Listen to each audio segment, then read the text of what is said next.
選擇題：如果你見到有個小朋友就嚟跌落個井度，你會點做呢？ A. 同佢講：你以為你就嚟跌落個井度好慘咩？大把人慘過你啦。B. 指責個小朋友：你唔行埋個井旁邊，咪唔會有機會跌落去咯。C. 乜都唔好理，衝埋去救翻個小朋友先。D. 正所謂閒事莫理啊，種地莫企，人哋可能做緊正經嘢呢。再問大家多一個問題：喺條街度，你見到一個認識嘅小朋友踎低咗喺地下度狂喊，你又會點做呢？第一個問題話就話係選擇題，其實都冇乜選擇空間噶啦。除咗 C 呢一個必然正確嘅答案之外，我諗地球上冇乜邊幾個喪心病狂嘅人係會揀其他答案。而第二個問題雖然冇答案揀，但係我相信普遍人都至少會行埋去個小朋友度問下佢發生咩事，可能會遞張紙巾俾佢，可能會摸下佢個頭。如果嗰個小朋友激動得滯，可能會攬下佢，俾安慰佢咁樣。喺現實生活入邊，我哋遇到啱啱嗰兩個問題，我哋幾乎唔需要作出任何思考，身體已經做咗幫助別人嘅決定。咁但係如果我同大家講，開頭嗰兩個問題嘅小朋友其實就係講緊你，會唔會令到你改變你嘅答案呢？ Hello， 早晨，大家好，我係天明，歡迎收睇呢一個頻道。講完一大輪開場白，你發現嗰兩個問題入邊嘅小朋友都係自己的話，你仍然會去幫助佢、愛佢、俾溫暖佢呢？證明你嘅精神好健康。咁今次呢條片就嚟到呢度啦。但係如果你發現個對象係自己，會令到你改變你原先嘅答案呢？可能呢條片會幫到你。正所謂每一個大人都曾經係小朋友，人類喺成長過程會發展唔同嘅自我狀態。我早排睇咗台灣 YouTube channel 維思維一條講蛤蟆先生去看心理師嘅片，影片入邊講述咗我哋其實有3種唔同嘅自我狀態，分別係兒童自我狀態、成人自我狀態同埋父母自我狀態。人類天生就擁有快樂、憤怒、悲傷、恐懼呢幾種基本情感，而兒童自我狀態就係我哋細個嘅時候留低嘅情緒同反應模式。喺特定嘅條件同情況下，兒童自我狀態就會被激活。呢個時候，人嘅行為同感受就會變翻好似細蚊仔咁，因為父母嘅反應對小朋友點樣表達情緒有非常之深遠嘅影響。由此衍生2種唔同嘅兒童自我狀態，分別係自然型同埋適應型。自然型兒童會自然地表達自己最真實嘅情緒，開心嘅時候手舞足蹈，難過嘅時候會喊，嬲嘅時候會發脾氣，驚嘅時候會毛骨悚然。呢啲都係由心而發最真實嘅情緒反應。但係適應型兒童就完全唔一樣，佢哋會壓抑自己真實嘅感受，會因為應付環境而調節自己嘅情緒同行為，例如為咗唔得罪人而講大話，同埋為咗取悅人而委屈自己。由我哋一出世到慢慢成長嘅過程裏邊，其實我哋都好脆弱，無論食屙瞓玩都非常依賴父母照顧，對世界嘅認識、適應社會規範同埋如何溝通都需要父母言傳身教。正正係因為我哋能唔能夠由出世開始生存落去嘅關鍵完全取決於父母，所以仲係小朋友嘅我哋會發展出一套同父母相處嘅模式。只不過爸爸媽媽都係人，佢哋會攰，會疏忽。當小朋友表達情緒嘅時候，有啲父母會否定佢哋、忽視佢哋，甚至嚴厲斥責佢哋。如果小朋友長期身處喺呢種環境成長，佢哋會揾到一套可以適應呢一個不安環境、安全生存落去嘅方式，並且固定落嚟，變成主要嘅兒童自我狀態，為求可以繼續依賴父母照顧而隱藏真實嘅自己。講完2種唔同嘅兒童自我狀態，跟住落嚟就講成人自我狀態。呢種自我狀態係客觀理性嘅，唔會俾父母嘅聲音控制，亦都唔會俾童年嘅情緒困擾，擁有較強嘅自主性同埋連結現實嘅能力。最尾講父母自我狀態。頭先有講到父母對子女有非常之深遠嘅影響。我哋由一出世開始已經學習緊父母嘅道德觀同價值觀，進而變成我哋自我嘅一部分。所以當我哋進入父母自我狀態嘅時候，我哋嘅一言一行都會有爸爸媽媽嘅影子，甚至同佢哋嘅情緒反應、言行舉止一模一樣。呢種自我狀態同兒童自我一樣，都有2種，分別係挑剔型同撫育型。撫育型父母最明顯嘅特徵就係具備同理心，對別人充滿關懷同支持，真心為別人着想，會去了解身邊人嘅需要，提供有效嘅幫助同安慰，直頭好似中央空調一樣溫暖每一個人。而挑剔型父母正正相反，佢哋嚴厲，中意批評，容易憤怒，仲會試圖控制別人。簡單介紹完5種自我狀態，會唔會覺得好似有啲自我狀態比較好，而另外一啲比較差喎？其實所有自我狀態都係中性。聽落去比較好嘅自然型兒童、撫育型父母同埋成人自我狀態都有佢嘅缺點。譬如自然型兒童如果唔分場合咁樣表達自己，會顯得情緒化、自我中心同埋無理取鬧、任性。撫育型父母可能會過度照顧同保護身邊嘅人，剝奪咗對方自立嘅能力。而成人自我狀態亦都有機會變得過分理性，而對別人冷酷無情。相反，適應型兒童有較強能力遵守紀律同埋執行指令，而挑剔型父母亦都比較能夠幫助別人適應社會。最緊要嘅地方係5種唔同嘅自我狀態冇得好似自助餐咁，想要邊樣就揀邊樣，唔中意嘅就丟落垃圾桶。全部自我狀態都係構成自我重要嘅部分，不可或缺。無論係同自己或者其他人溝通嘅時候，我哋都會進入其中一種自我狀態。但係只有成人自我狀態需要我哋刻意同努力先做到，其他自我狀態我哋都好容易冇意識嘅情況之下進入，而且只有成人自我狀態之下，我哋先有辦法學習到關於自我嘅管理同認識。既然我哋係冇意識嘅情況下進入兒童或者父母自我狀態，咁喺乜嘢情況下會引發我哋呢一個冇意識嘅反應呢？觸發兒童自我狀態嘅關鍵係情緒同感受，無論係某一個人、某一個場合、某一個情況或者某一句説話，只要觸發嘅情緒同童年經歷相似，就有機會喚醒嗰一個兒童自我。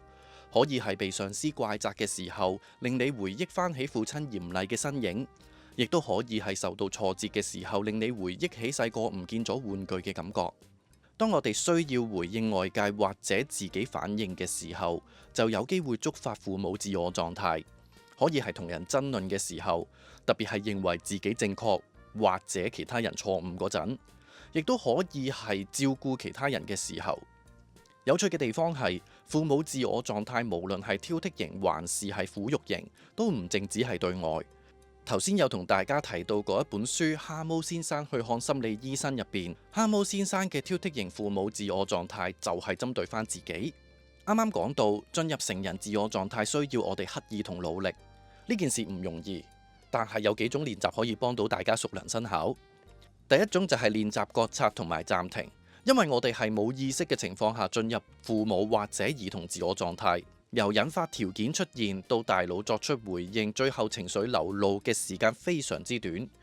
所以我哋要留意自己有冇重複父母嘅行為言論，或者係重溫緊童年情緒。特別係情緒激動嘅時候，可以深呼吸3到5次，俾自己停一停，諗一諗，問翻自己依家身處於邊種自我狀態。第二種練習就係分開感受同事實。當情緒同感受出現嘅時候，詢問翻自己依家發生緊咩事，係乜嘢令到我有呢個情緒出現，同埋出現咗啲乜嘢情緒。感受係主觀，而事實係客觀。透過問自己問題，可以分翻開感受同事實。以我自己為例，出完片做完直播，我都會即刻覺得自己做得唔好，然之後就好唔開心。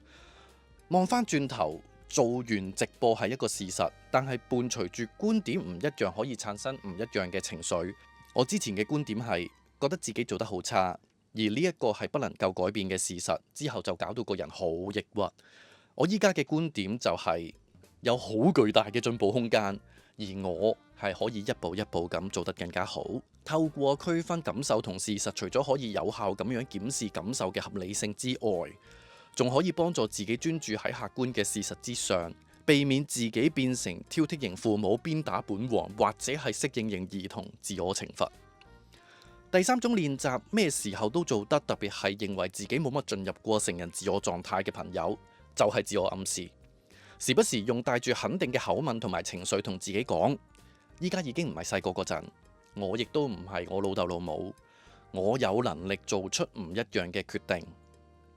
自我暗示擁有非常巨大嘅力量，我諗冇一個人唔認同啦。透過自我肯定係可以幫助到自己建立起成人自我狀態先至擁有嘅自主能力同埋對現實嘅連結。第四種練習，同時亦都係我個人覺得最困難嘅練習，就係劃清邊界。唔係所有引發情緒嘅事都同自己有關。透過理解同尊重他人嘅感受，將自己嘅感受同他人嘅感受分開，承認自己有能力做出選擇嘅同時，有能力承擔後果，亦都相信別人擁有呢一種能力，唔再依賴解決其他人問題，或者將情緒發洩喺別人身上，做到客觀而且理性嘅成人自我狀態。哇！呢一段寫完都真係覺得困難，真係知易行難。特別係天命本人喺寫稿嘅時候，我好清晰咁樣感受到自己係身處於成人自我狀態，包括而家錄緊音嘅時候啦。但係當事情或者情緒涉及其他人嘅時候，我就好容易離開呢一個狀態。例如同其他人相處嘅時候，我好容易變成適應型兒童，為咗討好或者唔得罪人而委屈自己。又例如直播緊嘅時候，好容易變成挑剔型父母，對與自己無關嘅事落負面評價，又將負面評價講到好盡，同時唔接受相反意見。我自己覺得呢啲都係邊界問題。之前好容易模糊咗自己同其他人，仲有自己同事物之間嘅邊界，變到好容易冒犯其他人，亦都好容易俾其他人冒犯。喺度呢篇稿嘅過程入邊，特別係寫成人自我狀態嘅呢一部分，令我意識到，哪怕我哋嘅外表係一個大人都好，唔代表我哋成熟。如果我哋唔了解自己，我哋甚至唔知回應緊世界嘅嗰把聲音係屬於內在嘅邊一個自己。所以劃清邊界先係咁緊要。要做到呢個目標，唔淨只需要理性，仲需要勇氣。我哋要足夠理性去區分自己同其他人，建立屬於自己嘅邊界。當其他人跨越我哋邊界嘅時候，我哋都要有為自己挺身而出嘅勇氣。影片嚟到最後，點解我會同大家講呢啲呢？喺蛤蟆先生去看心理師嗰本書入邊，蛤蟆先生就係因為抑鬱，所以去睇心理醫生。而佢抑鬱嘅原因，除咗因為佢嘅遭遇之外，仲因為佢長期處於適應型兒童同埋挑剔型父母自我狀態。一個成年人唔代表佢每一秒鐘都可以好似佢外表一樣咁成熟，更加唔好講我哋每一個人都好容易對別人產生先入為主而且淺薄嘅睇法。見到一個人四肢健全，行得走得，就覺得嗰個人一定係健康正常。我知呢一個比喻好奇怪，但係情緒問題同自我狀態有啲似隱疾，外表你真係睇唔出啲乜。可能我哋喺冇意識嘅情況底下進入咗挑剔型父母自我狀態，喺度大放厥詞嘅時候，被我哋大放厥詞攻擊嘅嗰一個人，就好似蛤蟆先生一樣。佢內心就係嗰一個喺條街嗰度踎低狂喊嘅小朋友，佢就係嗰一個喺個井旁邊就嚟跌落去崩潰邊緣嘅小朋友。最後回應翻開頭嗰兩個問題，如果朋友你睇到嚟呢一度仍然有一個疑問，如果自己係嗰一個就嚟跌落井嘅小朋友，如果自己係嗰一個喺條街嗰度狂喊嘅小朋友，點解會有人選擇唔幫助自己、唔救自己嘅呢？一個長期身處於適應型兒童自我狀態嘅人，佢可能會覺得自己唔值得任何人幫助。另外，適應型兒童嘅極端例子會從順從變成反叛，傷害自己去對抗父母，從而獲得父母嘅關注。一個長期處於挑剔型父母狀態嘅人，佢可能會覺得自己係垃圾，自己係抵死。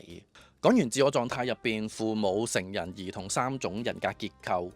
唔係想大家好似做手術咁樣將唔好嗰部分切咗佢。每一個部分對自我都非常重要。希望大家透過今次呢條片更加了解自己，至少我喺做呢條片嘅時候有更加了解自己。喺回顧同分析自己身處於乜嘢自我狀態嘅時候，回望翻點解自己會形成過一啲自我狀態。同時臨尾想俾個希望自己同大家，就係我哋係有能力進入成人自我狀態，我哋係能夠為自己嘅情緒同選擇承擔責任，我哋係可以選擇成為自己想要成為嘅嗰一個大人。如果睇完呢一條片嘅你，發現你同天命一樣困咗喺某一種自我狀態，令到自己嘅情緒好有問題，我想你摸一摸你自己個頭，讚美一下自己，因為你一直打緊一場不為人知嘅戰鬥，而你 My friend， 你已經做得好好。呢個就係我今次寫呢一條片嘅原因。